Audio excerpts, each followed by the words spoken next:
જય શ્રી કૃષ્ણ, રાધે રાધે. કેમ છો બધા? આશા છે બધા મજામાં જ હશો, એકદમ સ્વસ્થ અને મસ્ત હશો. સ્વાગત છે તમારા બધાનું એક વખત ફરીથી એક નવા વ્લોગમાં, નવી પ્યારી પ્યારી સવારની સાથે. તો સવારનો ટાઈમ એકદમ પરોઢ, થોડું થોડું અજવાળું અને થોડું થોડું અંધારું એવું વાતાવરણ બહાર ખીલી ગયું છે. અને દિશાબેને મસ્ત એવા દીવાબત્તી કરી લીધા છે. અને સાથે સાથે મેં સારા સારા સરસ મજાના ખૂબ પ્રેમથી ભાવથી ઠાકોરજીને સેવા પણ કરી લીધી છે. જો સવારના પરમાં ઠાકોરજીને 3 તાળી લગાવી અને જગાવી દીધા છે. અને હવે ઠાકોરજીને સરસ મજાનું ઠંડુ ઠંડુ પાણી આરોગાવી દેશું, એને જળ ગ્રહણ કરાવી દેશું આપણે. અને ઠાકોરજીના સરસ મજાના ઓવારણા લઈ અને એકદમ ખુદને ભાગ્યશાળી સમજીએ કે હું એટલી ભાગ્યશાળી છું કે હું ઠાકોરજીની સેવા કરી શકું છું. અને સેવા પણ બબ્બે ઠાકોરજીની સેવા કરી શકું છું. જો પેલા એક ઠાકોરજી હતા ને તો થોડીક વારમાં થઈ જતું, અને થોડીક જ વાર લાગતી, અને અડધી કલાક જેટલું થઈ જાય. અડધી કલાક કરતાં થોડોક વધારે ટાઈમ લાગતો, કારણ કે હજી નવું નવું હતું ને તો વધારે ટાઈમ લઈ લેતો. પરંતુ બબ્બે ઠાકોરજી જ્યારથી થયા છે ને ત્યારથી હું આ પૂજા ઘરમાંથી એને 1 કલાક પહેલા તો હું નીકળું જ નહીં. એને એટલી વાર તો લાગી જ જાય, 1 કલાક તો કાયમ સેવામાં થઈ જ જાય. અને અડધી કલાક પાઠ કરવામાં થઈ જાય, એટલે 1.5 કલાક તો સવારના પોરમાં સાચી જ તે. એટલે જો કામ કરવાનું હોય ને ઘરનું બીજું બધું કામ તો પહેલાં કરી નાખીએ, અને નાયા પહેલાં જ બધું કરી નાખીએ એટલે તકલીફ થાય નહીં. ચાલો, સરસ મજાના ઠાકોરજીને સ્નાન કરાવી દીધા છે, અને ધીમે ધીમે ઠાકોરજીને આભૂષણ પણ ધરાવી દઈએ. જો હમણાં તો મેચિંગ હે ને વસ્ત્ર અને આભૂષણ ધરાવશું. હમણાં થોડાક દિવસમાં જ આપણે ફાગરસિયાનો ઉત્સવ પણ મનાવશું. એને ફાગરસિયામાં શું હોય એ પણ બતાવીશું તમને. ફાગરસિયામાં થોડો થોડો કલર અને ગુલાલ, એને અબીલ ગુલાલ કંકુ પણ આપણે ઠાકોરજીને ધરાવતા જશું અને રંગતા પણ જશું, કારણ કે હવેથી ઠાકોરજી હોળી રમશે. એને ફાગરસિયા શરૂ થઈ ગયા છે. તો ચાલો, સરસ મજાના ઠાકોરજીને તૈયાર કરી દીધા છે, સિંહાસન ઉપર બિરાજમાન કરી દીધા છે. અને ચાલો, તુલસી દલ ધરાવી દીધા, સુગંધી ધરાવી દીધા. થોડીક વારમાં જ તે આરસી પણ ધરાવી દેશું અને ઠાકોરજીનું દર્પણ પણ બતાવી દેશો. જો કેટલા સુંદર લાગે છે ઠાકોરજી, લાગે છે ને એકદમ મસ્ત સ્વરૂપ હોય તો ઠાકોરજીનું. અને પ્રભુ તો હંમેશા અમસ્તા પણ સુંદર જ લાગે. આપણી આંખોનું તેજ વધે જો આપણે દર્શન કરીએ ને. તો તમે લોકો પણ સરસ મજાના દર્શન કરી લેજો. ખૂબ જ લાવો છે, ખૂબ જ મોકો છે, આપણા ઘરના આંગણે છે. તો ચાલો, સરસ મજાના દર્શન કરી લીધા છે. ચાલો, ઠાકોરજીના ભોગ ધરાવી અને હવે હું થઈ ગઈ છું એકદમ ફ્રી. અને ચાલો, સાથે સાથે મેં કરી લીધા છે પાઠ. ચાલો, ત્યારે હું આવી ગઈ છું હવે બહાર. હે ને બહાર ફળિયામાં પણ એને વાતાવરણ હમણાંથી એટલું ચેન્જ થઈ ગયું છે ને. પહેલાં તો જો સવારના પોરમાં એટલી ઠંડી પડતી ને ન પૂછો વાત. હવે ઠંડીના દિવસો ધીમે ધીમે જતા રહેતા હોય ને એવું લાગે છે. એને જો ફળિયામાં પણ એટલી માટી થઈ જાય છે ને, કારણ કે પવન જ એટલો ફૂંકાય છે ને અને માટી લઈને જ આવે છે. જાણે એવું જ લાગે કે ઉનાળો આવી ગયો. એને અત્યારે એવું જ લાગે ઉનાળો જ આવી ગયો. જાણે હમણાં 11 વાગશે ને એટલે એટલો તડકો થઈ જશે ને, બહાર પણ બેસાશે નહીં. એને પહેલાં તો તડકો લેવા માટે થઈને ફળિયામાં બેસવું પડતું, એની બદલે હવે ઘરની અંદર પણ એટલી બધી ગરમી થાય છે. એને એવું વાતાવરણ જો કેટલું ચેન્જ થઈ જાય છે. તમને લોકોને પણ એવા જ અનુભવ થતા હશે. તમે કયા કયા સિટીમાંથી જોવો છો આ વિડીયો એ જરૂર મને જણાવજો. કેવું વાતાવરણ છે તમારા સિટીમાં પણ એ પણ જણાવજો. જો અહીંયા આગળ અમરેલીમાં તો હવે ધીમે ધીમે વાતાવરણમાં ચેન્જ આવી ગયો છે, અને થોડું થોડું ગરમીનું વાતાવરણ થઈ ગયું છે. અત્યારે લગભગ વાગી ગયા હશે 9 વાગે. સાક્ષીબેન જતા રહ્યા છે એમના જોબ ઉપર, અને હું અને દિશા અત્યારે તો 2 જ છીએ. નિખિલ કિશન 8 વાગ્યામાં જતા રહ્યા છે એના કામ ઉપર, અને હું અને દિશા બંને ચાલો કરી લઈએ કામ. એને દિશાએ અંદર નાસ્તા પાણી બનાવી અને પ્લેટફોર્મ સાફ કરી નાખ્યું છે, અને નાસ્તા પાણી કરી અને હું પણ બહાર નીકળી ગઈ છું ફળિયા વાળવા માટે થઈને. ચાલો, ફળિયા વળાઈ ગયા છે, પાણીના કુંડા પણ ભરાઈ ગયા છે ચકલાના, અને કૂતરાનું પણ પાણી ભરાઈ ગયું છે. બધાને જમવાનું આપી દીધું છે ને, કૂતરાને, ગાયને અને ચકલાને, ખિસકોલાને બધાનું આપી દીધું છે. અને ત્યાર પછી હું ઘરની અંદર આવી છું. ત્યાર પછી ચાલો ધાનુબેનને હવે જવાનો ટાઈમ થઈ ગયો છે ને. હજી હું છેલ્લું કામ કરતી હતી ને ત્યાં ધાનુબેન આવી જ ગયા આખરે. ચાલો ધાનુબેનને સ્કૂલે મૂકવા જવાનું છે અને ધાનુબેન હમણાંથી જીદ કરે છે કે દાદી તમે જ મૂકવા આવો, તમે જ મૂકવા આવો. ચાલો ત્યારે ધાનુબેનને હમણાં જ મૂકી આવીએ. હમણાં જો ધાનુબેન નવું નવું બધું જ શીખે છે અને શીખવાડીએ પણ છીએ. આ બાળપણ જ એવું હોય કે જે આપણે એમને આપીએ ને એ બધું જ એમાં ફળીભૂત થાય. એટલા માટે થઈને અત્યારે જ આપણે સાચા સંસ્કાર બાળકોને આપવા જોઈએ. સાચું અને ખરાબ એ અત્યારે જ એને ગ્રહણ કરવાની શક્તિ હોય. અત્યારે જ આપણે એમને જે શીખવાડશું એ શીખવાના છે. ચાલો ધાનુબેનને જીદ કરી છે કે દાદી જ મૂકવા આવે. દિશા કે કાંઈ વાંધો નહીં મમ્મી, તમે મૂકી આવો તો મારે ઘણું બધું કામ છે ઘરે, તો હું કરતી થાવ, તમે મૂકીને આવો ને ત્યાં સુધીમાં. તો ચાલો આપણે બાય કહી દઈએ દિશાબેનને કે હું અને ધાનુ જઈએ છીએ હવે સ્કૂલે. ચાલો અમે સ્કૂલે ગયા ને ત્યાં સુધીમાં તો દિશાબેનને ઘરે પથ્થારો કરી નાખ્યો હો ભાઈ. એને જો કેટલા દિવસથી ઈચ્છા હતી કે ફ્રીજ સાફ કરવાના છે પણ થતા જ નહોતા. અને અમસ્તા પણ હમણાં પ્રસંગ પણ હતો એટલે પ્રસંગમાં ઘણું બધું બીજું કામ હોય તો એ કામ મગજમાં હોય એટલે બીજું કાંઈ કામ થાય નહીં હે ને. એટલે આ ફ્રીજ થવાનું રહી જતું હતું, ફ્રીજ સાફ કરવાનું રહી જતું હતું. એને ઘણા દિવસથી ઈચ્છા હતી, 15 દિવસ થઈ તો એમ હતું જ તે કે આજે કરી નાખશું. ફાઇનલી દિશાને એમ થયું કે આજે તો કરવું જ પડશે, આજે નહીં કરીએ ને તો ચાલશે જ નહીં. કારણ કે જો ક્યારેક એવું થઈ છે કે દૂધ ને એવી વસ્તુ કાંઈક છાંટા ઉડી જતા હોય કે કાંઈક વસ્તુ એવી ઢોળાઈ ફોડાઈ જતી હોય કે ફ્રીજની અંદર ખબર જ ન રહેતી હોય, અમુક જગ્યાએ ખૂણા ખાજરામાં અમુક વસ્તુ પડી રહી હોય તો ત્યાં આગળ વાસ બેસી જાય, એવું પણ થાય ને. તો અત્યારે બધી જ વસ્તુ જ્યારે કાઢીને ત્યારે નીચેના ખાનામાં જોયું ને તો દૂધના છાંટા પડ્યા હતા. તો એના હિસાબે પણ ગંદુ લાગે, આપણી આંખોને પણ ન ગમે અને આપણા નાકને પણ ન ગમે. તો ચાલો દિશાબેને સરસ મજાનું ફ્રીજને એકદમ ચોખ્ખું કરી નાખ્યું. એને તમારા બધાની ઘણી વખત એવી કમેન્ટ આવે છે કે દીદી તમારે 2 ફ્રીજની જરૂર પડે, એને 2 ફ્રીજ તમે કેમ રાખ્યા છે? તો ચાલો 2 ફ્રીજ રાખવાની કોઈ જરૂર નહોતી, પણ એક ફ્રીજ નાનું પડતું હતું એને, કારણ કે સભ્યો ઘણા બધા છે, ઘરના સભ્યો ઘણા બધા છે અને સ્ટોરેજ કરવાની પણ ઘણી બધી વસ્તુ હોય છે. અત્યારે તો શિયાળો છે એટલે ઓછી વસ્તુ હોય, પરંતુ ઉનાળામાં તો કેટલી બધી વસ્તુ સ્ટોરેજ કરવાની હોય છે. જો ઘણી બધી વસ્તુ એવી હોય જેમ કે આમળાનો ભૂકો હોય, કસૂરી મેથી હોય, સ્ટાર્ચ હોય, રવો, ઓરમું, ખજૂર, મિલ્ક પાવડર, એને વટાણા છે, ડ્રાય ફ્રૂટ્સ હોય, બાકી ઘણા બધા મસાલા હોય જે, અને રોજિંદી વસ્તુ તો હોય જ છે. તો એવી ઘણી બધી વસ્તુ હોય કે જે સ્ટોરેજ કરવું જ પડતું હોય. પપ્પાને ત્યાં આગળ એક ફ્રીજ વધારે થઈ ગયું. ભાઈએ નવું ફ્રીજ લીધું ને, મોટું ફ્રીજ લીધું હોય એટલે પપ્પાનું ફ્રીજ એમને એમ પડ્યું જ રહ્યું હતું. એટલે પપ્પાની ઈચ્છા એવી હતી કે ફ્રીજને વેચવું નથી, તો પછી શું કરવું?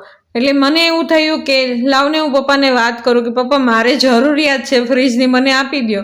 એટલે ખાલી મેં વાત જ કરીને એટલે પપ્પા કે તું લઈ જ જા, અત્યારે ને અત્યારે જ લઈ જા.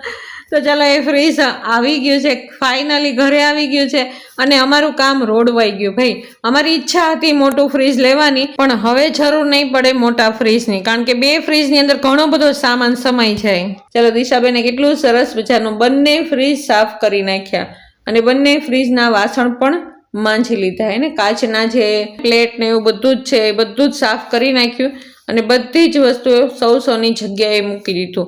ને સ્ટોરેજ કરવાની વસ્તુ એ એક નાના ફ્રીજની અંદર એની બધી જ વસ્તુ મૂકીએ અને રોજ વપરાતી વસ્તુ હોય એ મોટા ફ્રીજમાં રાખીએ. એને તો વારે વારે એક ફ્રીજ ખોલવું નહીં. અને બંને ફ્રીજ એક નંબર ઉપર જ હોય અને લાઇટ બિલ પણ એટલું બધું નથી આવતું, એટલા માટે થઈને 2 ફ્રીજ રાખી શકીએ છીએ. સોલાર પ્લેટ છે એટલે એનો પણ ફાયદો ઘણો બધો થાય આપણને, એટલા માટે થઈને આપણે આ ફ્રીજ રાખી શકીએ છીએ. અને તો ચાલો બંનેની સગવડતા પણ સચવાઈ જાય, 2 ફ્રીજની સગવડતા સારામાં સારી સચવાઈ જાય, બધું શાકભાજી પણ રહી જાય, ફ્રૂટ પણ રહી જાય, ડ્રાય ફ્રૂટ્સ પણ રહી જાય, બધી જ વસ્તુ વ્યવસ્થિત રીતે રહી જાય. હે ને જો કેટલું સરસ મજાનું દિશાબેને ફ્રીજ સાફ કરી નાખ્યું. દિશાબેને જ્યારે ફ્રીજ સાફ કર્યું ને ત્યાં સુધીમાં મેં રસોઈ કરી લીધી. જો કેટલું સરસ મજાનું ફ્રીજ થઈ ગયું છે, એકદમ ચોખ્ખું. હમણાં વસ્તુ ઓછી હતી ને એટલે દિશાબેનને મન થયું કે ચાલો મમ્મી વસ્તુ ઓછી છે ને ત્યાં સુધીમાં આપણે ફ્રીજ સાફ કરી લઈએ. હમણાં વસ્તુ ભરાઈ જશે ને તો એટલું બધું સરસ રીતે સાફ થશે નહીં. ચાલો આ બધા જ ડબ્બાની અંદર સ્ટોરેજ વસ્તુ છે બધી ને. ચાલો ત્યારે મસ્ત ફ્રીજ સાફ થઈ ગયું છે. હજી ઘણું બધું ગોઠવવાનું બાકી છે પણ ચાલો સરસ મજાનું સાફ થઈ ગયું છે. ચાલો તમને પણ બતાવી દીધું. ચાલો આ જ સમયે હું આવી ગઈ છું કિચનની અંદર. ને જ્યારે દિશાએ ફ્રીજ સાફ કર્યું ને એ જ સમયે મેં રસોઈ કરી લીધી. અને આજે હું, દિશા અને સાક્ષી 3 જ છીએ. ધાનુ હે ને 4. ધાનુને તો કઈ રીતે ભૂલાય કારણ કે ધાનુને ભૂલી જઈએ ને તો એની અલગથી જ રસોઈ કરવાની હોય. તો ચાલો મેં તો દાળ ભાતનું કુકર મૂકી દીધું છે. વચ્ચે હું મારા દિલની પણ વાત કરી દઉં તમને. હમણાં છેલ્લા 3 દિવસથી વ્લોગમાં રજા લેવી પડી હતી માટે દિલથી સોરી. હા, હું રોકાઈ જઈશ જરૂર. ક્યારેક એવો સમય આવશે તો હું જરૂર રોકાઈ જઈશ, પણ હું ક્યારેય અટકાઈશ તો નહીં જ તે. ચાલો ત્યારે દાળ ભાતને મસ્ત રીતે ઓરી દીધા છે અને હું નીચે બેસી ગઈ છું અને શાકભાજી વીણવા માટેથી. ને આજે ખાલી દાળ ભાત અને શાક જ બનાવવાના છે. એને તો હમણાંથી કોબી અને ફ્લાવર એવા સરસ મજાના આવતા હોય ને, પણ એને સાફ કરવા ખૂબ જરૂરી બની જાય ભાઈ. ને તો મેં ગરમ પાણી લઈ લીધું છે, સહેજ મસ્તું ગરમ પાણી લઈ લીધું છે અને બધી જ કોબી, વટાણા અને બટેટા અંદર નાખી દીધા છે અને ખૂબ જ સરસ રીતે અંદર મસળીને શાકભાજી બધું જ ધોઈ નાખ્યું છે એને. કારણ કે જો ગરમ પાણીમાં શાકભાજી સહેજ ધોઈએ ને તો વધારે સારું રહે અને જીવાત હોય તો એ પણ બધી નીકળી જાય. ચાલો સરસ મજાનું તેલ મૂકી અને હિંગ અને હળદર નાખી અને આપણે શાકને વઘારી નાખ્યું. સહેજ વાર એમને એમ જ તે તેલમાં સસડવા દઈએ અને ત્યાર પછી મીઠું નાખી દઈએ. હળદર તો ઓલરેડી નાખી જ દીધી છે. ચાલો હળદર અને મીઠામાં થોડીક વાર માટે તેલમાં સસડી જાય ત્યાં સુધી આપણે એને ચડવા દેશું હે ને. ચાલો સાઈડમાં આપણી દાળ પણ એકદમ રેડી થઈ ગઈ છે. હેન્ડી મિક્સી મારવાની પણ જરૂર પડે નહીં અને ઝરણીથી મસ્ત એવી થઈ જાય. ચાલો મસ્ત એવું આદુ છે, મરચાં, ટમેટા અને સાકર, મીઠું, હળદર, ધાણા જીરું નાખી અને દાળને મૂકી દીધી છે ઉકળવા. અહીંયા આગળ આપણું શાક પણ એકદમ તૈયાર થવા લાગ્યું છે. સહેજ મસ્તું ચડી ગયું ત્યાર પછી ટમેટા નાખી દીધા.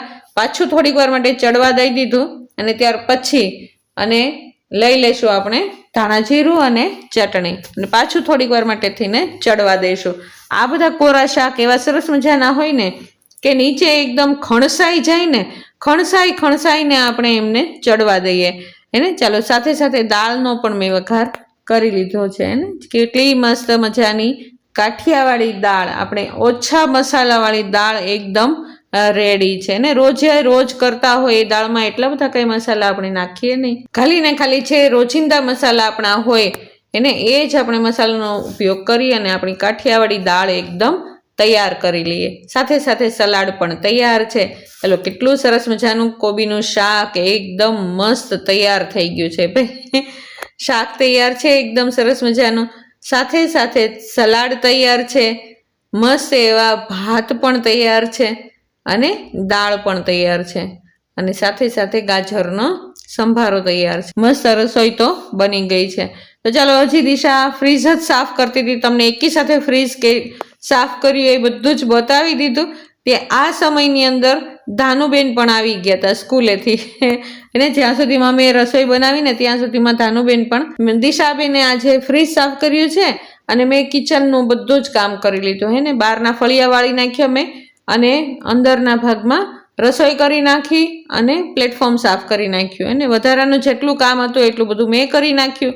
દિશાબેને બંને ફ્રીજ એટલા મસ્ત સાફ કર્યા છે ને કે હવે 15 દિવસ સામું જોવું પડશે નહીં એને. ચાલો ધાનુબેન આવી ગયા છે.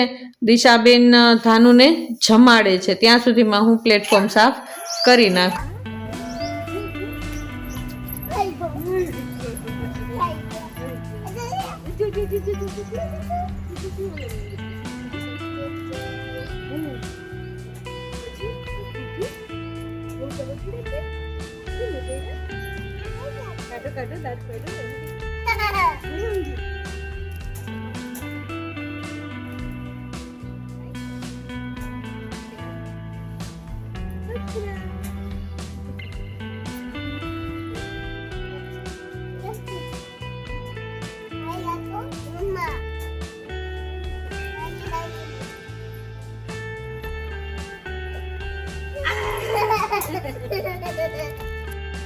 ચાલો ધાનુબેનનો સમય થઈ ગયો છે સુવાનો.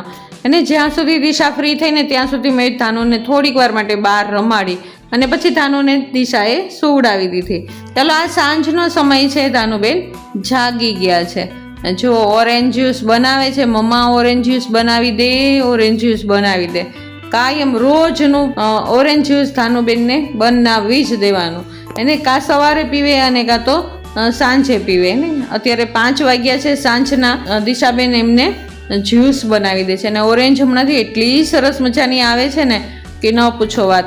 અને એટલી બધી ખાટી પણ નહીં અને એટલી બધી સરસ મજાની ઓરેન્જ જ્યુસ આવે છે કે બાળકોને માટે ખૂબ જ સારું. અને મસ્ત આ તે સિઝનનું ફ્રૂટ આપણે ખાઈએ ને તો વધારે સ્વાસ્થ્ય માટે સારું ને વિટામિન સી થી ભરપૂર છે. ચાલો ધાનુબેનને હજી ટેવ છે બોટલમાં પીવાની. ધાનુબેન ખુશ થઈ ગયા. ચાલો હવે ગોતશે એ ધાબળી. અને ધાનુબેનને કાંઈ પણ પાણી પીવે કે જ્યુસ પીવે એને એમને ધાબળી તો જોઈએ ને જોઈએ જ તે. એને બાળકોને અમુકને ટેવ હોય ને કે એનો એક કપડાનો કટકો એની સાથે જ હોય ભાઈ. ચાલો ધાનુબેન ખુશ થઈ ગયા છે અને પથારીમાં સૂતા છે. અને મને કીધું છે કે દાદી સ્ટોરી સંભળાવ. તો ચાલો હું સ્ટોરી સંભળાવું છું ધાનુને. ત્યાં સુધીમાં દિશાબેને કરી લીધું છે માખણ. એને સવારે જ્યારે દૂધ ગરમ કરતા હોય ને ત્યારે બધી જ મલાઈઓ કાઢી લઈએ. અને મલાઈ કાઢીને ત્યારે તે ડબ્બો ભરાઈ ગયો હતો એટલે બધી જ મલાઈને એક તપેલામાં નાખી અને મેળવણ નાખી અને એકદમ સરસ રીતે ફેટી નાખ્યું. અને એકદમ મલાઈ છે ને એકદમ એક રસ થઈ ગઈ ને ત્યારે અમે ડાઇનિંગ ટેબલ ઉપર એને મૂકી દીધું. અને જુઓ અત્યારે એકદમ સરસ બની ગયું કે નહીં. એને તો આ મલાઈ બનાવતા બિલકુલ વાર લાગશે નહીં. મલાઈને હેન્ડી મિક્સી સહેજ મસ્તો લગાવશું ને એટલે તરત જ માખણના ફોદા આવી જશે બહાર. એને જો કેટલું સરસ મજાનું માખણ બનીને એકદમ રેડી છે. જો કેટલું સરસ બની ગયું. 3-4 પાણીએથી ધોઈ નાખીએ ને એટલે માખણમાં બિલકુલ સ્મેલ નહીં આવે, બહારની એકદમ સ્મેલ નહીં આવે. એને આ લગભગ 10 દિવસનું માખણ છે. લગભગ 750 ગ્રામ ઘી જેટલું બની ગયું હશે. એને થોડુંક મસ્તું માખણ અમે ખાવા માટે થઈને રાખ્યું છે અને બાકી બધું માખણનું ઘી બનાવી નાખ્યું છે. જો કેટલું મસ્ત બની ગયું છે અત્યારે માખણ.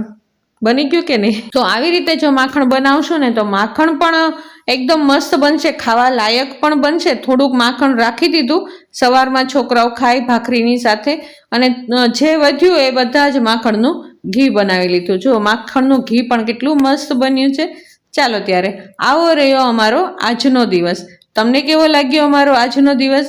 જો તમને મારા આ વ્લોગ ગમતા હોય તો જરૂરથી લાઈક, શેર અને સબસ્ક્રાઈબ કરી દેજો.